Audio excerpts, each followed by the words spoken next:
정부가 청년 특별 대책을 발표했습니다. 중위소득 60% 이하의 청년들에게 1년간 월세 20만 원을 지원하고 중산층 자녀에 대한 학자금 지원도 대폭 늘리기로 한 건데요.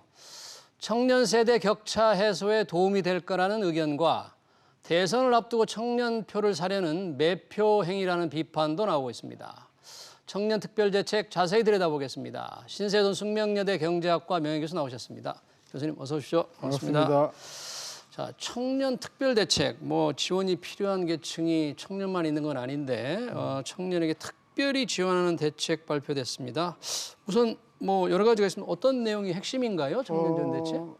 일단 중소기업이 청년을 채용을 하면 1년에 960만 원 정도의 지원을 하겠다, 정부가. 중소기업이. 요거 이제 이름을 뭐라고 불렸냐면 청년 일자리 도약 장려금. 청년 일자리 도약 장려금. 요거 신설했습니다. 네. 요게 이제 한 1조 3천억 정도 들어가고 그다음에 이제 장학금을 이제 주고 있는데 그 5, 6, 7, 8 구간, 그러니까 소위 대한민국의 중산 가구라고 할 수 있겠죠.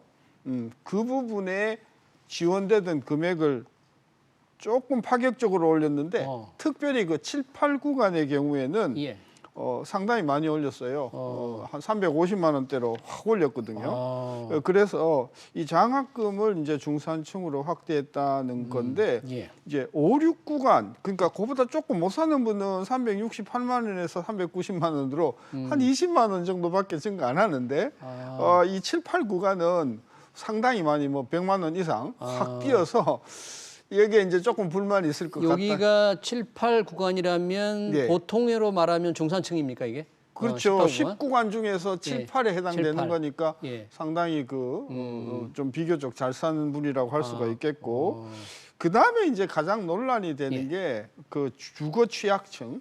이게 이제 무주택자예요. 무주택자의 청년의 경우에는 최대 12개월까지 월 20만 원을 주겠다. 1년간 월 20만 원씩. 그런데 이제 조건이 당신이 독립된 세대냐? 독립된 세대면 중위소득의 60% 이하의 소득인 사람. 그게 월 110만 원 정도 되더라고요. 근데 제 생각에는 독립세대로 살면서 110만 원이면 거의 빠듯하니까 나는 독립세대는 거의 다 들어가지 않겠는가 좀 그런 생각이 드는데 어쨌든 독립세대의 경우에는 월 116만 원 이하면은 다 이게 혜택이 있고 그다음에 집에 얹혀서 사는 사람인 경우에는 중위소득의 100% 이하 가구 중위소득까지. 그러니까 딱 절반 이하에 있는 사람들한테 준다 이렇게 되니까 이게 이제 좀 논란이 좀 많이 있는 것 같아요. 그리고 저는 이번 프로그램이 87개 정도 되는데 돈도 한 20조 정도 20조 정도라고 하는데요. 그게 이번에 새로 다 나가는 건 아니고 과거에 있던 프로그램에서 조금씩 범위를 넓혔기 때문에 이게 국민들이 이걸 새로 20조를 투입하는 것은 아니다. 증가한 금액으로 보면 그보다 훨씬 더 적은데 저는 그래도 괜찮은 제도라고 하면 창업을 활성화시키기 위해서 청년이 처음 창업하시겠어요? 그럼 한 2천만 원 한도 내에서 지원해주고 이미 창업을 하셨어요? 그러면은 보증이라든지 또 펀드라든지 해서 2% 금리로 한 1억 정도 지원해주고 창업해서 실패하셨어요? 다시 일어나셔야죠. 재도전 하셔야죠.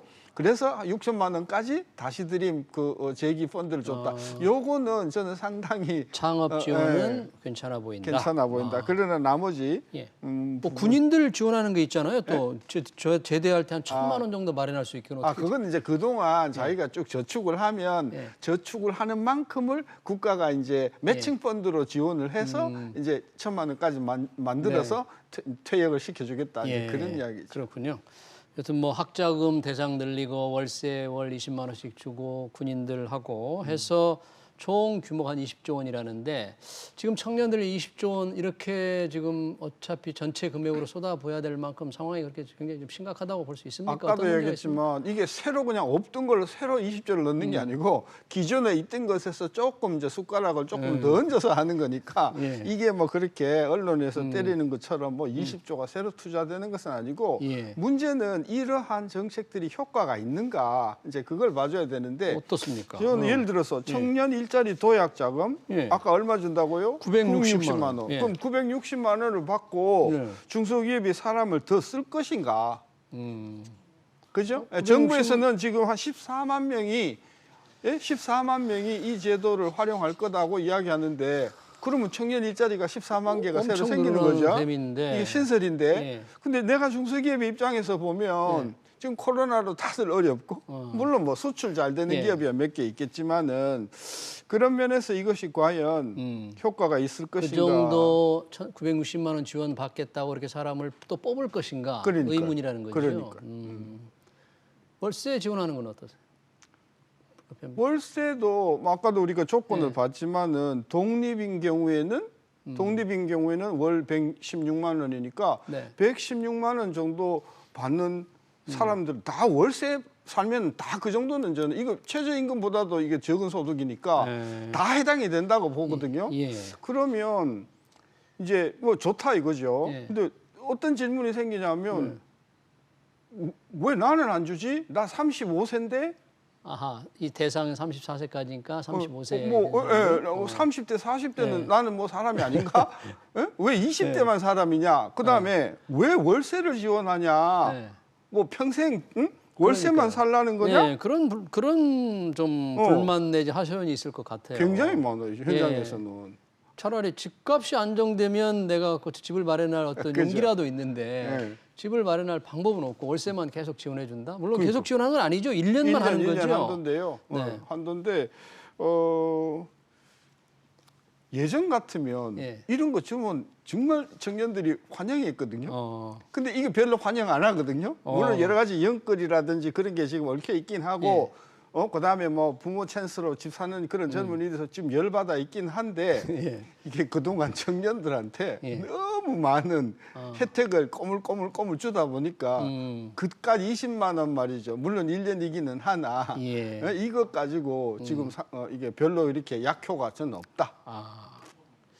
약효가 별로 없다는 반응이지만 전체 20조를 또 하기 위해서 이제 물론 내년 예산에 확정을 해야 되지만 뭐 내년 예산 지금 편성 얘기가 하는 걸 보면 600조 원을 넘을 것 같잖아요. 600조 훨씬 넘죠. 예, 그렇다면 이 돈을 좀 주기 위해서 또 거대 예산을 또 꾸려야 되니까. 그러니까 이제 물론 이게 이제 당정 협의라서 아직까지도 이제 구체적인 이제 최종 정부의 안이 나오고 또 국회에서 이제 예산을 그 패스를 해야 되겠지만 정부의 정책을 보면은 땜질식 같아요. 땜질식이라는 이야기는 어떤 종합적이고 일관된 원칙이 있는 게 아니고 뭐가 이슈가 되잖아요. 막 청년들이 막 분노하잖아요. 그러면 청년 그죠? 그다음에 뭐 엿덩어리 좀 주고 그다음에 조금 있다 30대 40대가 우리는 뭐냐 그러면 또 30대 40대 종합대책을 조만간 발표하겠습니다. 예전에 문재인 대통령 그 얘기 했어요. 40대 대책인가 만들겠다 하는데 안 나왔죠. 40대 일자리.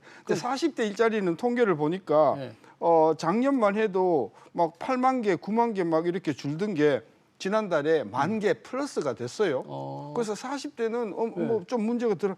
이놈의 30대는요. 지금 계속해서 17만, 10만, 11만, 12만 계속해서 지금 감소하고 있어요. 정부는 뭐라고 하냐면 인구가 감소해서 그렇다. 근데 한 해에 평균 인구가 한 5만 정도, 6만 정도 감소하거든요. 그거 이상으로 이게 감소하고 있어서 저는 30대의 분노가 따라서 앞으로 조만간 금년이 가기 전에 30대를 위한 특단의 종합대책 해서 또 한 20조 기대해 봅니다. 지지율이 좀 낮아진 쪽, 빨리빨리 대책을 마련하는데 뭔가 다른 목적이 있는 것 같아요. 이분 사실 지난번 서울 부산시장 보궐선거에서 20대 지지율이 여당이 굉장히 낮았거든요. 30대도 많이 30대 낮았으니까 40대만 유독 지금 좋습니다. 그거하고 관련돼 있지 않을까 이런 대책이. 저도 그런 생각을 많이 하는데요. 뭐 알 수가 없죠. 그러면 이 정도 돈이 들어가는 것을 이렇게밖에 쓸 수 없을까? 좀 더 바람직한 20대 청년들을 위한, 20, 30대 청년들을 위한 대책은 어떤 대책이어야만 할지. 그러니까 이게 이제 대정요법이라는 게 있잖아요. 그러니까 머리가 아프면 머리약 주고, 뭐 다리가 아프면 다리약 주고. 근데 사실은 문제가 예를 들면 뭐 콩팥이 나쁘다든지 위가 나빠서 그런 상들이 나온단 말이죠. 그래서 청년 일자리 문제를 자꾸 그렇게 말초적으로 접근할 게 아니라 아르바이트 일자리만이라도 괜찮은 아르바이트 일자리만이라도 예. 사람이 없어서 못 쓴다라고 할 정도만 되면 이 모든 게 필요가 없지 않습니까? 그렇죠. 그런 일자리만 그래서 있으면. 네. 그 문제는 아르바이트 자리라도 충분하게 있게 해주려면은 예. 자영업과 중소상공업이 활황이 돼야 되지 않겠습니까? 네. 그럼 그 기업이 잘 되려고 하면 그 기업의 돈이 목돈이 조금 들어가더라도 투자를 해서 네. 중소자영업이 탄탄하도록 해주는 것이 네. 그게 전공법인데 네. 그거는 뭐 찔끔찔끔 뭐 50만 원 뭐 잘해야 100만 원 200만 원 주면서 네. 이렇게 청년들의 이게 지원은 20조를 쓰니까 네. 자영업자들은 안 그래도 지금 장사도 안 되고 네. 안 그래도 지금 나이도 들고 안 그래도 더워서 죽겠는데 네. 당신들만 사람이냐. 예. 저는 그런 분통을 지금 많이 네. 터뜨릴 것 네. 같아요. 뭐 그런 분통이 있지만 또 아까 잠시 일자리 관련해서는 또 조금 나름 그 창업하고 벤처 이쪽에 좀 지원을 하는 도전하는 젊은이들에게 지원하는 것은 그래도 괜찮다는데 뭐 고졸 청년들 좀 지원도 있더라고요. 네, 그거는 이런 이제 것도 고등학교 졸업을 하고 바로 취업을 못하는 경우가 네. 많거든요. 그 경우에 이제 교육을 받는다든지 네. 여러 가지 훈련을 한다든지 그러면 그러는 경우에 예, 이제 한 500만 원 한도 내에서 취업과 관련된 이것도 참 굉장히 괜찮은 제도라고 생각을 해요. 예. 또 구직 촉진 수단도 계속 지금 주는 거 있는 거죠? 그렇죠. 네. 그걸 이제 범위를 좀 확대하고 금액을 좀 확대했는데, 근데 이게 이제 문제가 뭐냐면, 야 취업을 막 하도록 노력해라 돈 주는 건 좋은데 취업을 하는 게 누군가요? 사람을 누가 쓰나요? 기업에서 기업이 쓰는 쓰는데 거죠? 네. 기업의 환경이 계속 어려운데 그쪽에는 대출도 안 해주고, 예? 그다음에 뭐 이자 부담도 잘 안 해주고 계속해서 한쪽만 그렇게 지원을 하면 그 바퀴가 제대로 굴러가겠어요? 그러니까 취업하라고 지원하려면 취업을 일자리를 많이 만들 수 있는 만들어내는 기업들. 곳에 지원이 더 지원도 필요한데 같이 들어가야죠. 예. 그런 차원에서 정부의 정책이 균형 잡히지 못했다. 저는 그런 생각을 하는 거죠. 지난 5년간 대체로 청년들을 위한 지원 대책은 그렇게 불균형 속에서 지금 마감을 하게 됩니까? 그럼 이 정부는? 여태껏 그래 왔었죠. 예. 근데 이제 저는 이제 조금 삐딱하게 생각하면 이건 거예요. 예. 똑같은 돈을 가지고 예. 청년한테 쓰면은 몇십만 명한테 줄 수가 있잖아요. 네. 똑같은 돈을 가지고 중소기업한테 주면 그 중소기업 이 캐야 뭐 몇만 개 안 준단 말이지. 그러면 표를 계산하는 표 회계사의 입장에서는 어느 게 표가 더 되냐. 당연히 청년 이쪽으로 가니까 이 기업 쪽이 계속해서 이제 위축이 된다. 네. 그런 계산을 하면서 우리가 비판을 하는 거죠. 예. 뭐 이런 지원도 이번에 들어가서 조금 화제던데 코로나로 우울증을 겪는 청년을 위해서 심리 상담비를 월 20만 원 준다. 뭐 학생들을 가끔 만날 텐데 어떻습니까? 이런 요거 이제 20만 원에서 3개월 한도인데요. 전 뭐 아주 아이디어는 좋다고 생각해요. 근데 사실은 코로나 때문에 우리 집사람이 굉장히 스트레스를 많이 받고 있거든요. 매일 그냥 코로나 언제 끝나냐고. 그럼 뭐 마음 건강은 왜 전 국민 대상으로 안 하고? 이게 전 국민 받아야 되는 거다. 왜 이게 청년만 주냐고요. 저도 지금 스트레스 굉장히 받고 있는데 저는 그래서 이 마음 건강 굉장히 좋은 거고 그런데 왜 자꾸 청년만 그러냐. 저는 그런 면에서 공정하지 못하다. 모든 국민한테 줘라. 그런 주장을 하는 거죠. 아니 돈이 뭐 충분하면 그럴 수도 있지만 평소에는 돈이 부족하다고 이렇게 많이 비판을 하셨는데 다 주라 그러면 어떡합니까? 이건 코로나잖아요. 코로나. 코로나잖아요. 예. 저는 그래서 1933년에 루즈벨트가 대통령이 되어가지고 그때 쓴 조치들을 보면 파격적이고 혁명적이고 대통령 긴급 명령 조치, 그다음에 금액 국유화 어마어마한 정책을 썼거든요. 그러니까 지금은 비상 상황이다. 그래서 제가 늘 주장하는 게 자영업자와 기업을 살리기 위해서는 돈 따지지 말고 그 사람들을 세워놓는 것이 긴 안목에서 보면 이게 진짜 전공법이다. 저는 그래 보는 거죠. 네. 그러니까 좀 더 꼭 필요한 것에 제대로 지원을 할 필요가 있다. 그런 말씀이시네요. 네. 네, 지금까지 신세돈 숙명여대 명예교수였습니다. 교수님 고맙습니다. 네.